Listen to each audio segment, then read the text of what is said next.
मेरी अपनी व्यक्तिगत जिंदगी की कहानी, मेरी जिंदगी के संघर्ष का वो एक स्वर्णिम पुरुष है जिसने मुझे जीना सिखाया, जूझना सिखाया।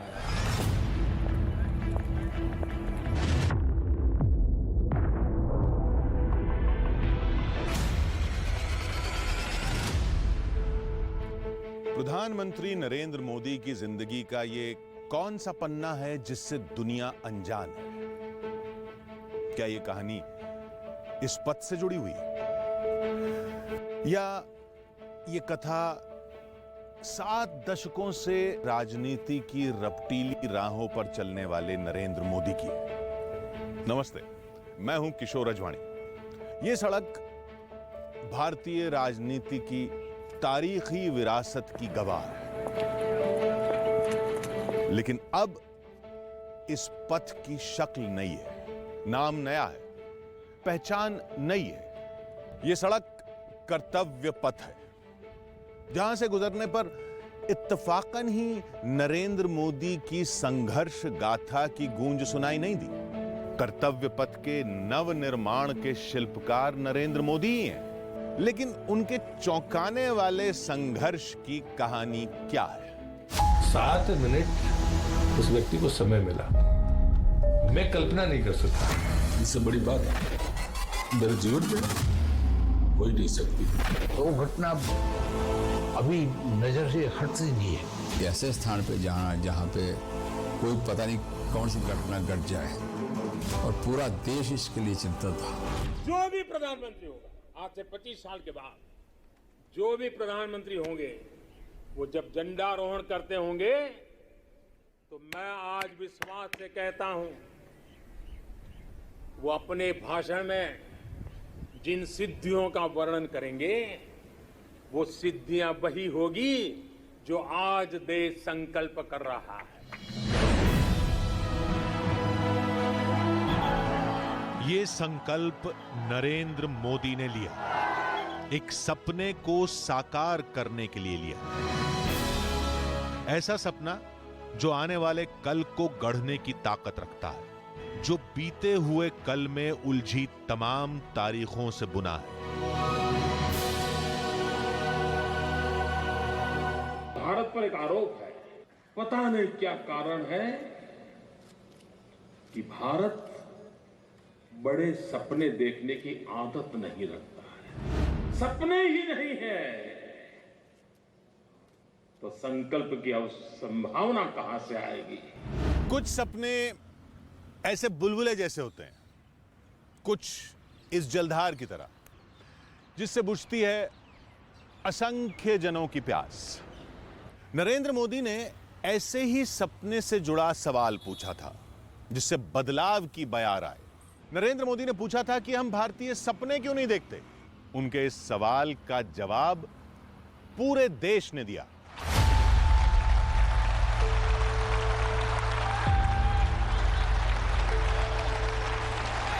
मैं नरेंद्र दामोदर मोदी ईश्वर की शपथ लेता हूं। मिथकों के मटिया मेट होने का आरंभ यहीं से हुआ, फिर हर दिन होता ही गया। बदलाव नाम में दिखा, काम में दिखा।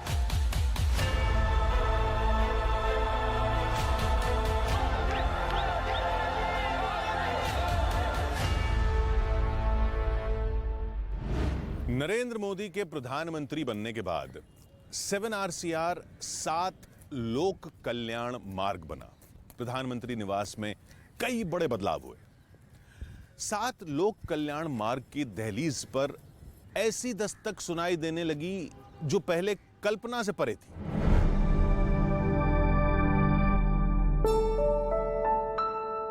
सूरज की पहली किरण के साथ एक किसान पदयात्रा पर निकले।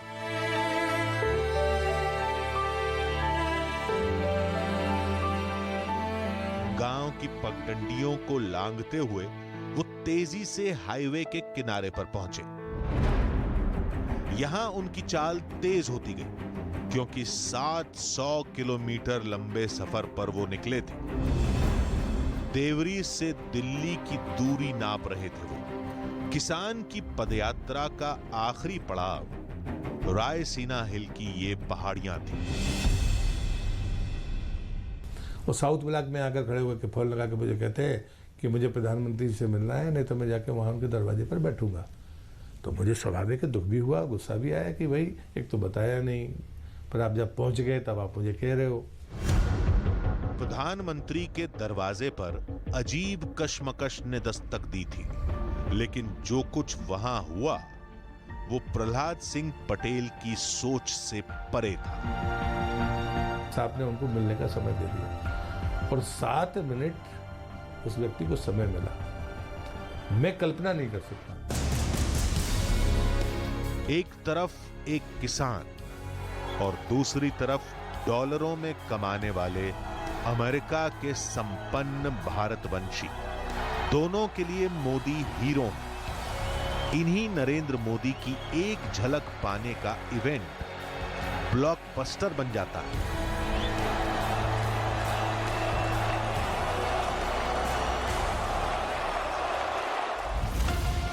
ऐसा क्यों होता है? क्योंकि यही तो है नरेंद्र मोदी का विस्तार। एक विस्तार और भी है, कड़े फैसले लेने वाले प्राइम मिनिस्टर से आम जन के लिए धड़कने वाले दिल के धनी नरेंद्र मोदी का विस्तार। नरेंद्र मोदी के जिन पहलुओं की चर्चा बहुत कम होती है, आज उनसे मिलते हैं।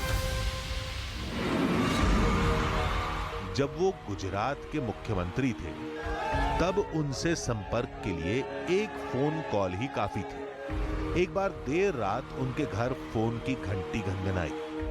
मदद की गुहार मुंबई से आई। फोन करने वाले उदय कांगड़ के लिए वो कयामत की रात थी। उस रात करीब 8 बजे मुझे फ़ोन आया बड़ी बहन का मुंबई से कि भाई तुम्हारे जीजाजी की तबीयत बहुत सीरियस है, वो यहाँ मैं किसी को पहचानती नहीं हूँ, यहाँ का डॉक्टर को नर्स को बोलती, वो बोल रहे हैं कि आएंगे अभी आ रहे हैं। तो रोने लगे लोग। किसी की जिंदगी और मौत का सवाल था। नरेंद्र मोदी ने रातों रात ऑपरेशन जिंदगी शुरू किया। बड़ी बहन का मुंबई से फ़ोन आया, किसका फ़ोन करवाया था, यहाँ बहुत डॉक्टर आ गए, सब अच्छे से।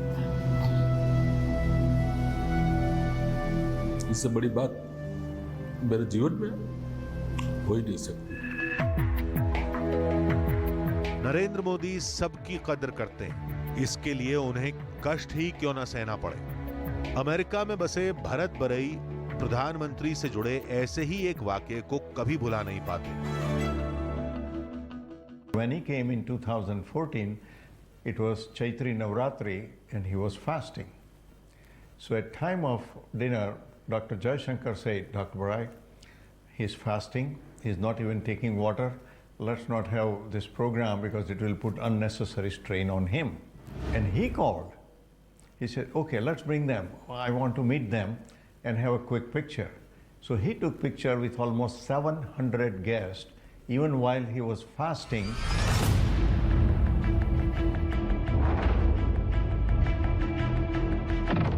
तपस्वी जैसा धैर्य किसी बड़े टेक्नोसेवी जितने up to date. Narendra Modi को सबसे बड़ा पॉलिटिकल ब्रांड बनाती है उनकी समय से आगे की सोच। मोदी जी उस समय, मैं 96-97 की बात कर रहा हूं, जब उनका ईमेल अकाउंट था, उनके पास एक कम्युनिकेटर था, नोकिया कम्युनिकेटर। हम लोग इतने मोटे मोटे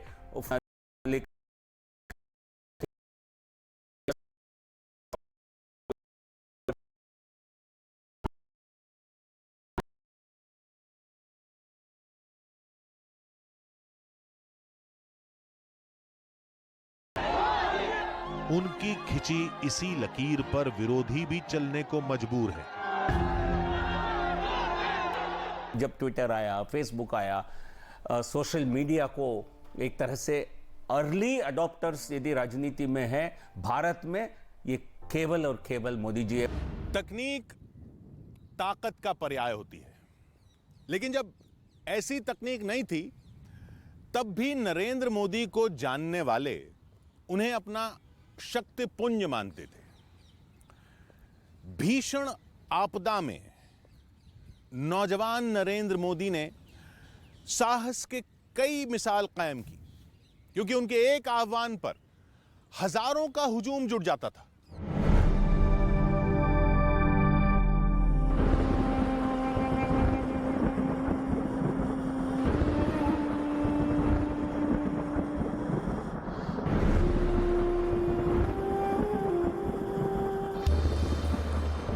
मोरबी का आसमान स्याह था। काले बादल छटने का नाम नहीं ले रहे थे। रह रहकर कौंधती बिजली रूह कंपा रही थी। रात गहराते ही मूसलाधार बारिश शुरू हुई। अगले दिन बारिश और घनघोर हो गई। पूरा मोरबी शहर लबालब हो गया, जिसके बाद मोरबी नदी में ऐसा उफान आया कि उस पर बना मच्छू बांध ढह गया। जो डैम मोरबी का टूटा तो राजकोट से लोग उनकी सेवा के लिए दौड़ने शुरू हुआ। अहमदाबाद इत्यादि संघ के सभी स्थानों से जो प्रचारक इत्यादि है वो सब लोग मोरबी आ गए और मोरबी में सब अपना हेडक्वार्टर बनाया।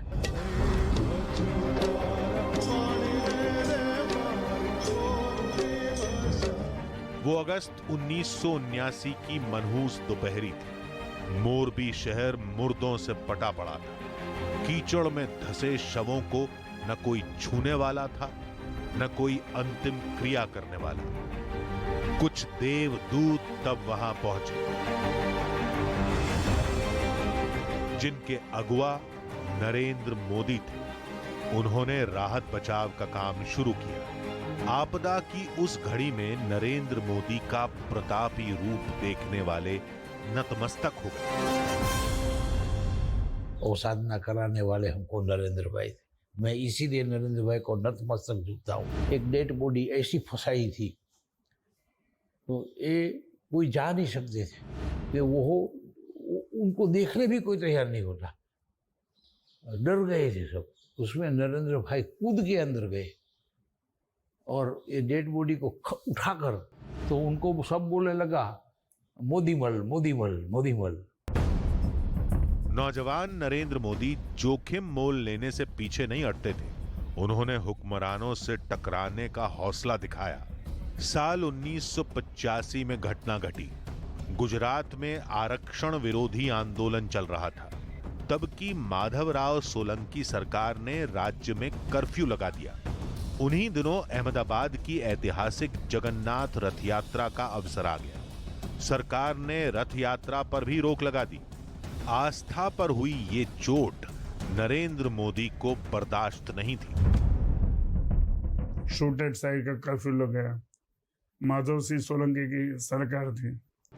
मुझे याद है कि पूरे रात को 6-7 बजे लेकर मॉर्निंग 5 बजे तक उन्होंने छोटे छोटे ग्रुप में भी 10-10 की ग्रुप बैठक ली। गोपालों की बैठक ली, महावतों की बैठक ली, जो रथ यात्रा का रथ उनकी बैठक ली खुद। तब तो शायद वो कोई ऐसी पोस्टर भी नहीं थे।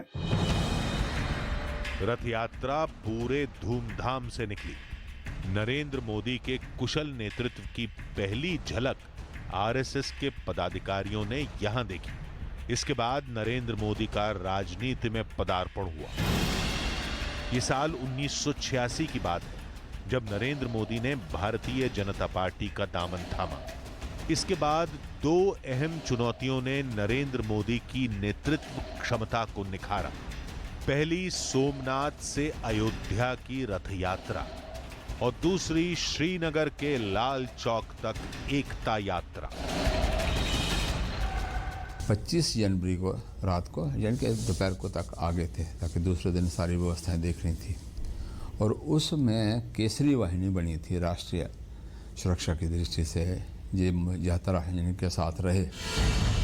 आतंकवादियों ने एकता यात्रा के दौरान कत्लेआम की धमकी दी थी। नरेंद्र मोदी ने उस धमकी का जवाब कुछ यूं दिया था। लाल चौक में पोस्टर्स लगाए, दीवारों पे लिखा है, जिसने अपनी मां का दूध पिया हो वो श्रीनगर के लाल चौक में आए, आकर के भारत का तिरंगा झंडा फहराएं, और अगर वो जिंदा वापस जाएगा तो आतंकवादी उसे इनाम देंगे। आतंकवादी काम खोल करके समझे। 26 जनवरी को परसों, अब चंद घंटे बाकी हैं, लाल चौक में फैसला हो जाएगा किसने अपनी मां का दूध पिया है। तब राष्ट्रभक्तों ने दहशतगर्दों को छठी का दूध याद दिलाया। तय जगह तय वक्त पर शान से तिरंगा फहराया।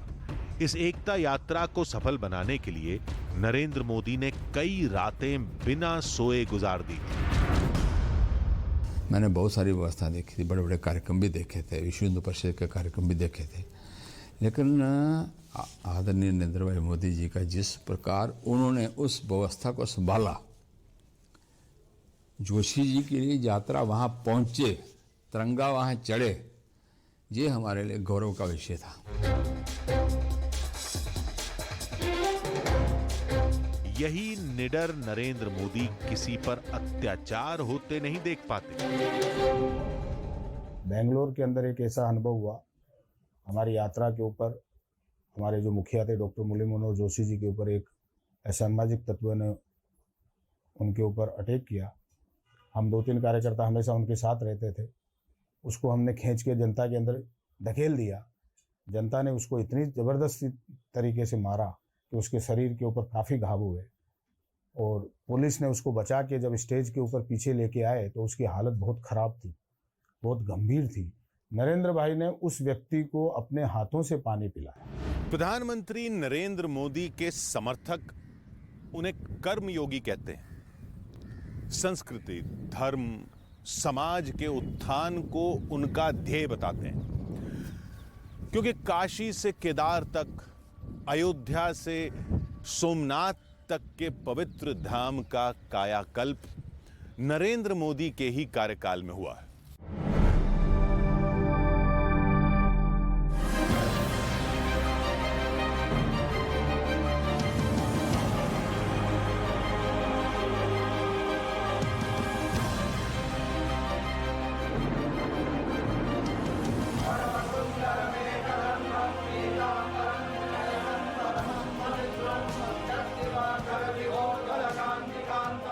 काशी के इतिहास ने नई करवट ली।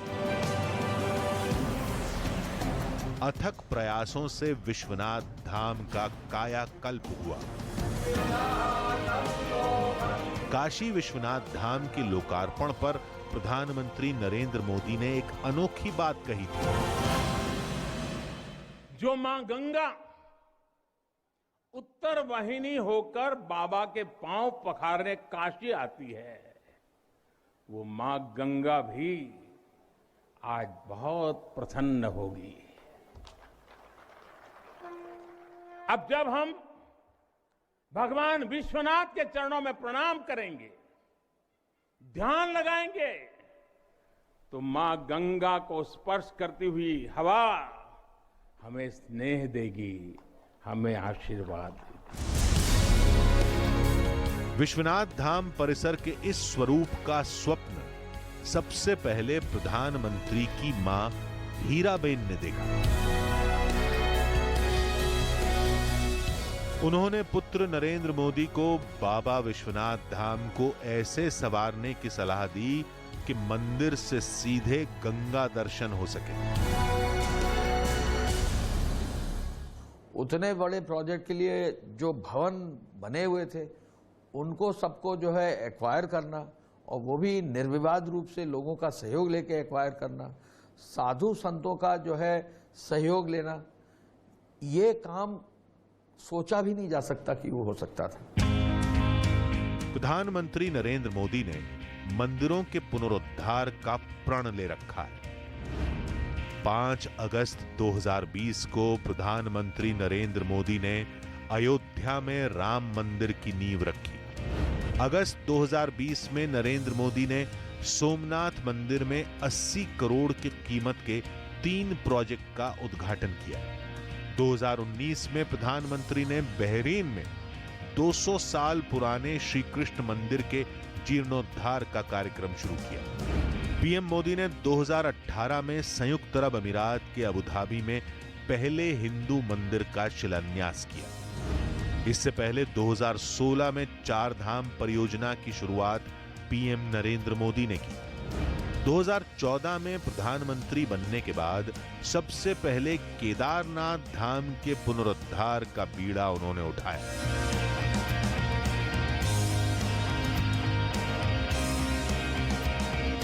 कि सभी जगह बिना किसी टकराव के अपने अध्यात्मवाद की दृष्टि से कार्य को आगे बढ़ाना, चाहे काशी विश्वनाथ का कॉरिडोर हो, चाहे केदारनाथ का हो, चाहे अन्य मंदिरों का जीर्णोद्धार हो, सभी काम को आगे बढ़ाना, ये हम जानते हैं कि उनकी दूरगामी सोच और सांस्कृतिक राष्ट्रवाद के प्रति उनका समर्पण है। प्रधानमंत्री नरेंद्र मोदी के कार्यकाल में धर्म क्षेत्र में अविश्वसनीय कार्यों के साक्षी उन्हें सत्पुरुष के विशेषण से नवाजते। लोकतंत्र में एक प्रधानमंत्री और धार्मिक गलियारों में उसके लिए स्वीकृति, मान्यता और सहमति पैदा हो जाए और पूरा संत समुदाय और पूरा भारत एक मत हो जाए, ये बिना आध्यात्मिक बल के हो नहीं सकता। तो मुझे ऐसा लगता है प्रधानमंत्री के स्वर में एक आध्यात्मिकता है, उनमें एक दैवीय स्वर है। धर्मार्थ के इन्हीं कार्यों ने आस्थावानों के दिलों में नरेंद्र मोदी का नाम चस्पा कर दिया। नरेंद्र मोदी की छवि सनातन परंपराओं के ध्वजवाहक की है, साथ ही एक प्रयोग धर्मी की भी। उनके प्रयोग अद्भुत होते हैं, तार्किक होते हैं, कुछ तो मार्मिक होते हैं।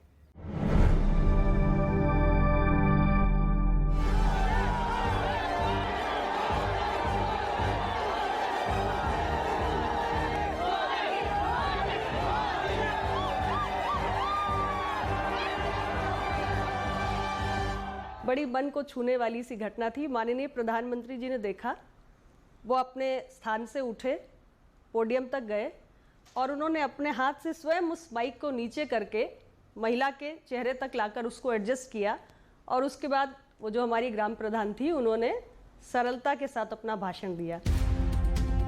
प्रधानमंत्री नरेंद्र मोदी ने आम और खास का भेद मिटाने का भरसक प्रयास किया। पद्म पुरस्कारों को ही देखिए, राष्ट्र के गुमनाम अनन्य सेवकों को सम्मानित करने का नया रिवाज उन्होंने शुरू किया। तुलसी गाउड़ा, राहीबाई पोपरे, हरिकाला हाजब्बा और शिवानंद जी जैसी विभूतियों से देशवासियों का परिचय पहली बार हुआ। इसी तरह समाज में वंचित शोषित वर्ग के लिए वो व्याकुल हो उठते हैं। नीमाबेन भाकर से मिलिए, इनकी जिंदगी बदलने वाली नेक सलाह नरेंद्र मोदी की दी हुई है। वो हम लोगों को उन्होंने ही सिखाया कि जैसे आज हमारे घर में बच्चे पैदा हो रहे हैं, जन्मदिन मनाते हैं, केक काटते हैं, पैसा बहुत खर्च करते हैं, उसकी जगह उन्होंने हमको ये सिखाया कि तुम हर एक बच्चे को, तुम्हारे जैसे एक बच्चा हुआ तो एक बच्चे को, आदिवासी बच्चे को दत्तक लो और उनकी पढ़ाई का, खाने का खर्चा वो सब तुम उठाओ। प्रधानमंत्री की पारखी नजर का एक किस्सा केंद्रीय मंत्री जितेंद्र सिंह सुनाते हैं।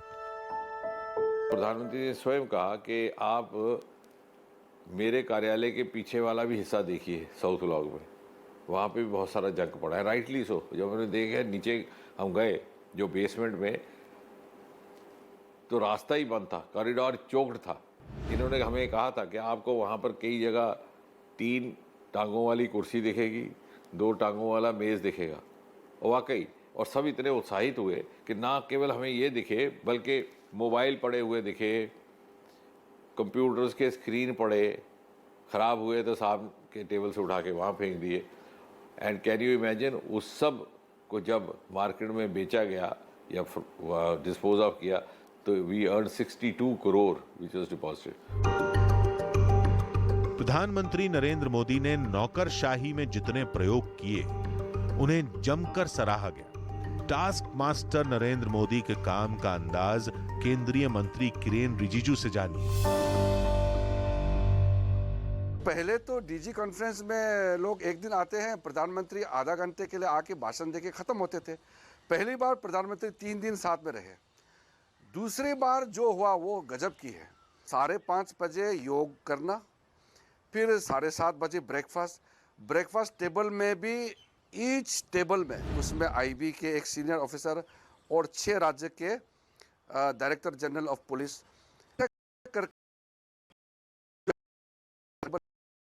वहाँ में भी किसी विषय का चर्चा।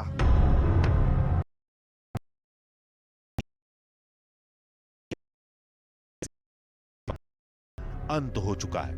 पूर्व केंद्रीय मंत्री मुख्तार अब्बास नकवी बताते हैं, लाल बत्ती कल्चर को प्रधानमंत्री ने एक झटके में खत्म किया।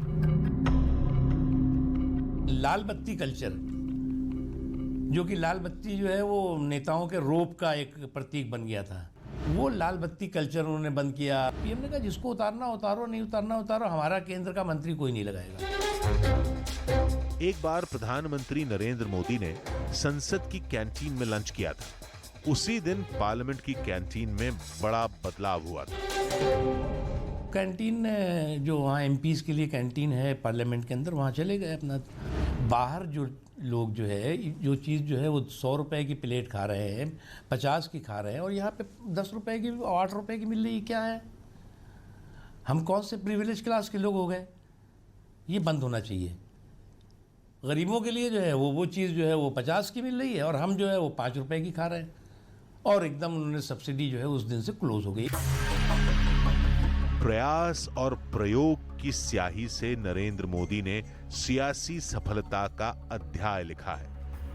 उनके दिए एक सरप्राइज से डॉक्टर के राधाकृष्णन गदगद हो उठे थे। 29th May 2014, our Prime Minister gave me 15 minutes of time, and that was the 3rd day of becoming the Prime Minister of this nation. लाल किले की प्राचीर से प्रधानमंत्री ऐसे मंत्र यूं ही नहीं देते। जय जवान, जय किसान, जय विज्ञान, जय अनुसंधान। यह कोई ऐसे ही नहीं मुंह से निकल जाते, ये बहुत सोच समझ करके उनके थॉट प्रोसेस से निकली हुई चीजें हैं जो उन्होंने इसको आगे बढ़ाया।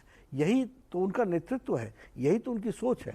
नरेंद्र मोदी की जिंदगी जितनी सामान्य नजर आती है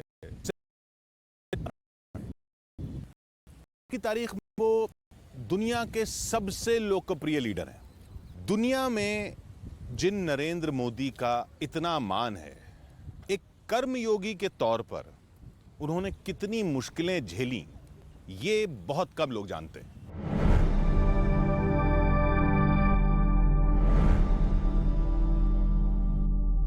आज मेरा दोस्त अरुण चला गया। बड़ी दुविधा की पल है मेरे सामने। एक तरफ कर्तव्य भाव से बंधा हुआ हूं, दूसरी तरफ दोस्ती का एक सिलसिला भावनाओं से भरा हुआ है। कर्म पथ पर ऐसी दुविधाओं से नरेंद्र मोदी का सामना कई बार हुआ, मगर वो कभी डिगे नहीं। उन्होंने भावनाओं के द्वार के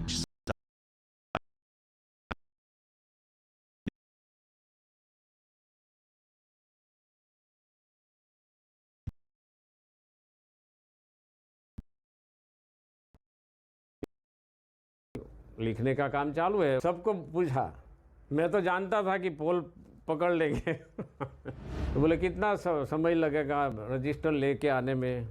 2-3-4 घंटा तो लग जाता है। फिर बता दिया कि मैं यहाँ ही बैठने वाला हूँ, 4:30 बजे ख़त्म हुआ सबका। ये हमारा अनुभव रहा कि 4:30-5 बजे सुबह में भोर होने के समय ये काम पूरा करवाया। पूरी रात नरेंद्र भाई बैठे, ये छोटी बात नहीं है। कार्यकर्ता के तौर पर नरेंद्र मोदी की बचत की कहानी कम दिलचस्प नहीं है। मोदी जी बस में आते थे तब भूतलिया पर हमारा बस डिपो रहता था, तो वहाँ से पैदल चल के, मोदी कभी रिक्शा लेते नहीं थे, तो पैदल चलते चलते सुबह 8-9 बजे पहुंच जाते थे। उनका जीवन में पैदल चलने यात्रा है, क्योंकि पार्टी के पैसे कैसे बचाने हैं। गुजरात बीजेपी संगठन के कामकाज में नरेंद्र मोदी को अक्सर देर रात हो जाती थी, इतनी देर कि उनके पार्टी दफ्तर पहुंचने पर सब गहरी नींद में होते, इसलिए उन्हें खाली पेट रात गुजारनी पड़ती।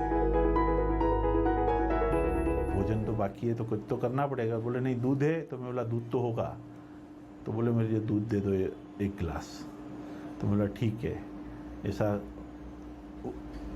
मैंने उनको कहा तो वो बाहर जाके वापस बरंडे में बैठ गए। मीन टाइम मैंने दूध चेक किया तो दूध भी 1 कप से भी कम था, तो मुझे वापस ठीक नहीं लगा, तो मैं वापस आया बाहर। मैंने आके उनको कहा कि नरेंद्र भाई दूध तो 1 कप से भी कम है। तो उन्होंने बोला जितना है इतना दे दो, चलेगा। नरेंद्र मोदी को एक बार केदार तांबे ने घर पर कुछ दिन रहने और आराम करने की सलाह दी थी। इस नेक सलाह पर नरेंद्र मोदी ने जो जवाब दिया, उसने केदार तांबे को दंग कर दिया था। आप बहुत काम करते हो, आप आराम करने के लिए कभी आओगे घर में? तो उन्होंने बताया अब नहीं आऊँगा ये ज़िंदगी में, अगले ज़िंदगी में टाइम मिला तो पक्का आऊँगा। वो दिन है और आज का दिन। नरेंद्र मोदी कर्म पथ पर आगे बढ़ते ही जा रहे हैं। जीवन के 72वें वर्ष में भी उनकी संकल्प यात्रा अनवरत जारी है। इस यात्रा की मंजिल भारत की तरक्की और खुशहाली है। इस लक्ष्य तक पहुंचने की राह उन्हें साफ नजर आती है। भारतीय राजनीति में नरेंद्र मोदी सबसे भरोसेमंद नाम है, जन जन की उम्मीदों का नाम है, क्योंकि उनसे देशवासियों का मुस्तकबिल जुड़ा है। उनके संकल्प की सिद्धि हो, भारत विकसित राष्ट्र बने। सब मानते हैं यह होगा, यकीनन होगा, क्योंकि कर्म पथ पर नरेंद्र मोदी